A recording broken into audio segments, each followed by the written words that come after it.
Beep beep, what is up ninjas? My name is Semroll. This is a complete guide to master Spire, and today we're going to be looking at the filter section. Now the first thing we need to ask ourselves is what is a filter, and the best way to explain a filter honestly is going to be sort of like an EQ. Filters are used to shape a sound, to get rid of highs, to give it some sort of tonality, and two of the main things that you're going to find in a filter are going to be the cutoff of a filter and the resonation of a filter. Now if we bring up an EQ to explain this really fast, let's bring up the Pro Q2 because you guys can't see the bottom of my screen. A filter is very similar to sort of like an EQ. If we put like let's say a high cut here, or as many would call a low pass, pretty much the cutoff knob is going to control from left to right what frequencies we're allowing to pass through, while the resonation knob controls at that exact moment where we start to see this downward shift, how high of a boost do we have. And this is going to create this very resonating vibe that you're going to tend to hear. Now this resonation vibe is pretty desired in certain sounds, in certain songs. For instance, if you have a Moog and you have a very old school vibe, that resonation vibe might work, but while in big room you might not even touch it because it just makes the lead sound very weird, very retro. So it's something that we're going to be talking about in this tutorial. Now the cool thing about Spire is we have access to various different types of filters, just like Serum, except Spire is going to be more of the traditional low pass, high pass type of filters. Now the first one we see is the Perfecto style filters, which is all going to be based on an algorithm that Spire or Reveal Sound made to further synthesizer Spire, where they take the best of the analog world and the digital world and combine it together to give you the filter. So as we stated, the cutoff is going to control that frequency here that we are letting through. With the low pass, we're getting rid of the highs as we go from right to left. As you can see there. And with resonation, as we talked about, it's going to be that peak right where the filter starts to cut off. That's going to accentuate, that's sort of like a boost if you think about it, which gives us that vibe that a lot of people tend to like. And it all depends, what kind of music you're making. If you're making like oldie style, or like you want that synthetic kind of like G-house funk lead, some resonation tends to give you that, as you can see there. So that's going to be the Perfecto Low Pass 4, and each filter is going to have its own characteristics, guys.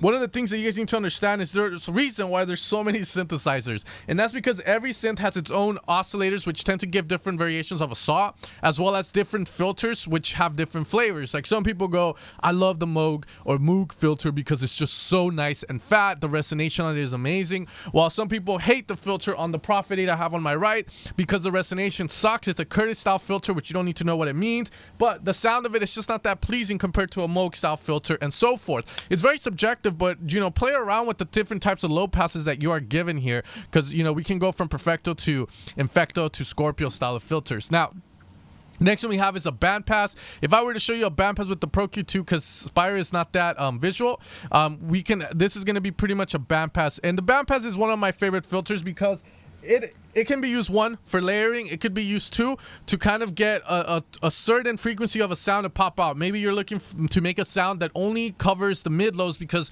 your main lead is lacking there. Then you can use a bandpass to get that. You can use a low pass to get that. Various different ways to achieve it. Once we start making sounds at the end of this video, again, I'll show you what I mean by that. But very simple there. That's going to be the bandpass, and it just focuses in on one frequency, as you can tell there. Let's move that there. Now the next one we have is the high pass, which is the opposite of the low pass filter, and pretty simply from left to right we're just getting rid of lows. And you can add resonance, as we know, and remember the resonation is just that point where it's kind of cutting the frequency there. Very simple. And then we have a peak. The peak, just think about it like someone with a I was gonna say the bad word, but someone with a quadrant like this, just moving left and right. It's very simple filter. All right, moving on, we have Acetyl type filters, and if you ever want to make 303 type sounds like from back in the day, this is the kind of filter that you want to go with. So very high resonance.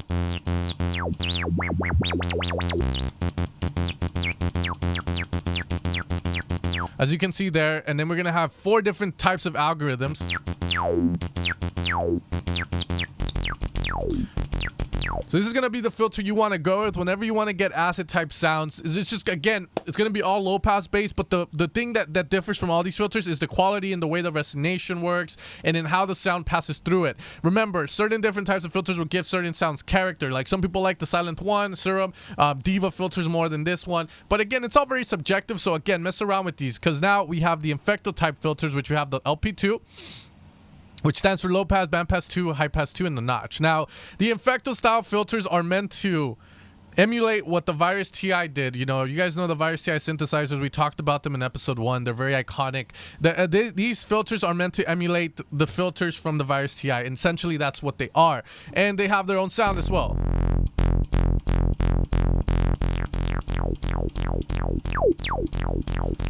Notice how if I switch between this guy here and the Perfecto, we get different kind of sounds on it. So that's pretty much the thing you're gonna be kind of deciding on. We have the band pass, which you guys know already. And then we have the high pass, the way it works, and then we have a notch. And then the notch is just gonna be, again, if we bring up FabFilter Pro, it's gonna be pretty much here. Let's add default settings, like a notch, like so. Usually the resonance controls this gap here, and you can move it across. Let's turn it on to get very neurofunk kind of basses. You know, you add that modulation to it, it's like wow, film. So it's a very cool type of filter to have. Moving on, we have the Scorpio, which again, we have the black LP4, the red LP4.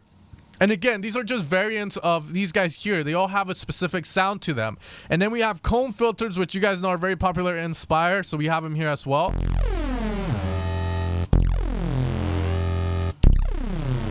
Now keep in mind that Spire is going to have an envelope already routed to the cutoff here. So that's what you're seeing change in it. But let's turn it off. Now, if you want to see what a comb filter looks like, just go over to Serum and look up in the filter section MISC and go to combs, and that's how a comb filter is going to look. It has a lot of resonation spikes, and that's what gives it that nice metallic feel. It sounds very similar to applying a lot of cores with a high feedback, as well as a high phaser with a high feedback. So that's what it's kind of going to emulate there. And you're going to have mono plus, mono minus, stereo plus, stereo minus. Just look at what they look like, because that's all that's going to differ. From there, guys, that's pretty much the filter section. Now, we have a couple of more things we need to talk about, and that's going to be the link section here and the parallel section. Now the link section is going to link both filters together, and pretty much what that means is that if we have, let's say, oscillator 1 going into filter 1, and we have another filter going into filter 2 down here, then when it's in link, you're going to have this go in series. What that means is that as oscillator 1's going to go into filter 1 and then to filter 2 and then come out and go into the effects section. So if we do this right now, let's apply here like a low pass, no resonation, and then here we can use sort of like a, let's do an acetyl type filter, very high resonance.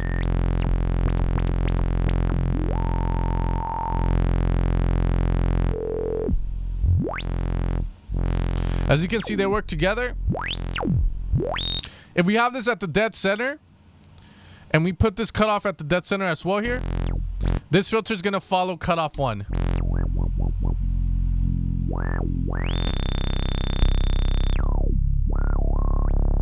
So just something to think about. And then if we have parallel, then pretty much what's going to happen here is that this sound is going to go into filter 1 and filter 2 at the same time. They're not going to be linked together, but it's really useful because then you can do super cool stuff, like have the first part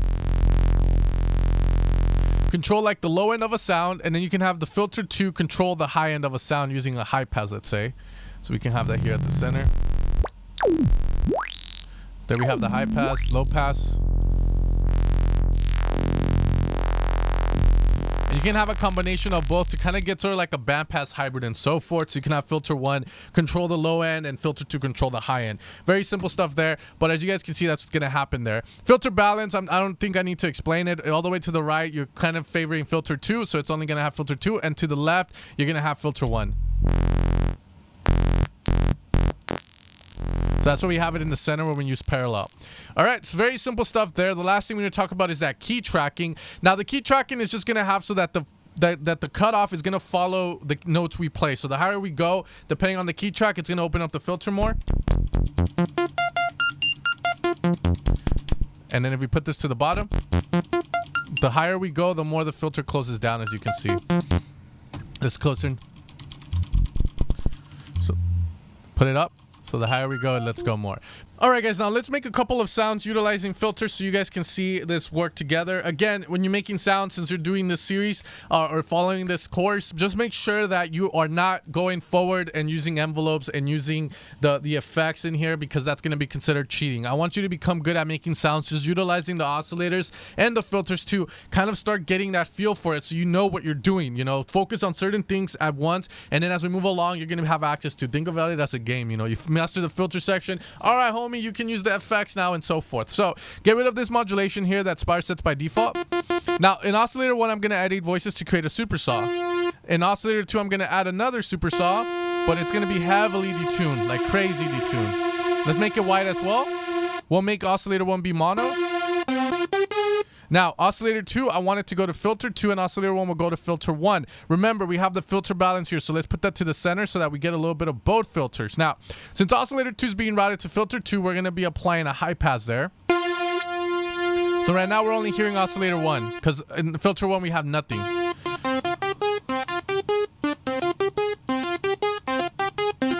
Now, in oscillator 2, we can let it go. We can add a resonance.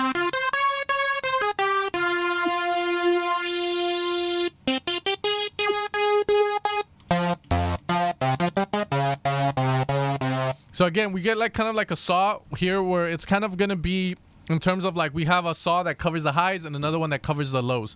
Now here we can make this saw mono, and you can kind of hear this guy work a little bit better.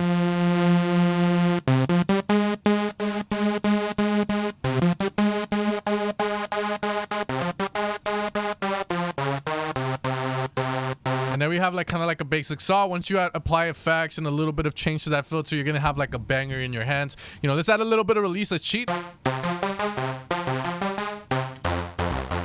There we have a very nice sound. Now let's make a bass. This is where I like to use filters to work well together. Oscillator 1, I'm gonna make a very strong bass. And let's pick a wavetable like a bass 1. There we go. No D2, man. And let's apply maybe a little bit more. There we are, like 3 voices. Okay. Now in oscillator 2, let's apply a little bit of a saw there. And let's make that saw go into a bandpass. Again, using the bandpass because we know it accentuates a certain frequency. Let's get rid of this modulation. We don't need it. We don't deserve it. Let's just say that. Let's put the filter balance in the center here. Oscillator 1 only to filter 1. And let's apply more voices here and detune that.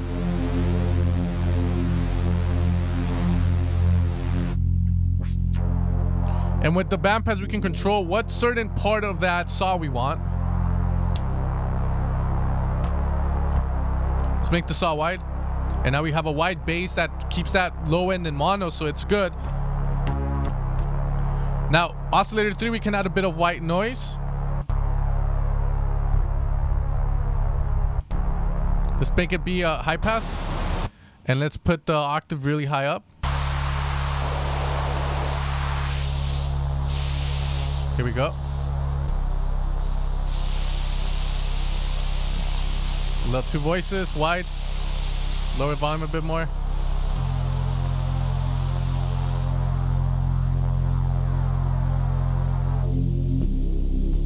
And then we have a very nice sound that we can use. And then oscillator 2 can go up maybe to +7.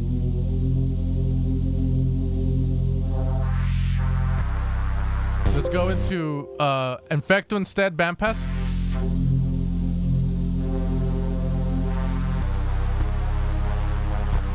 As you can see there, we can make really cool stuff. The other thing too is now we can make pads or Reese basses. Huge amount of detunement. Put a low pass. Get rid of this modulation again. God damn it. And there we have a standard Reese bass. Make it wide. And again, very simple. And the last one I want to make, we can make like an FM sound.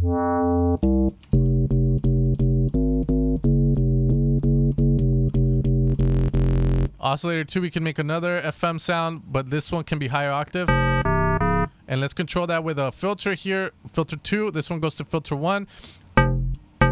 Can get rid of that. And let's use a high pass on it. And put the filter balance at the center.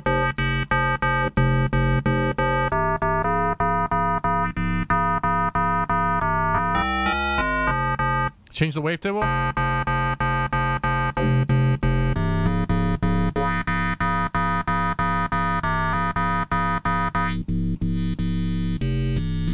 Let's try a comb just to have some fun there on that sound only. So that would be this.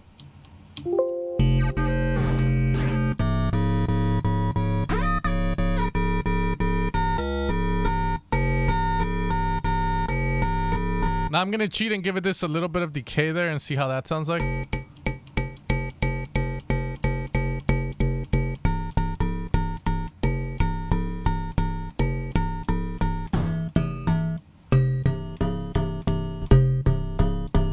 So we can make really cool sounds with filters, guys. They're going to open up the doors for us to get different tonalities out of stuff, get nice mellow pads. And tomorrow or in a couple of days, I'm going to have another tutorial for you guys, and we're going to go into the envelope section of Spire.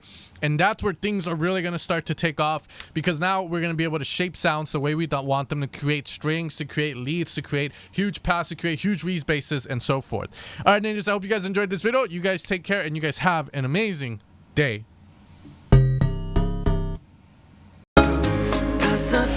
Across the room, let me fill this empty wound. Pass the salt across the room. I've got nothing left to prove.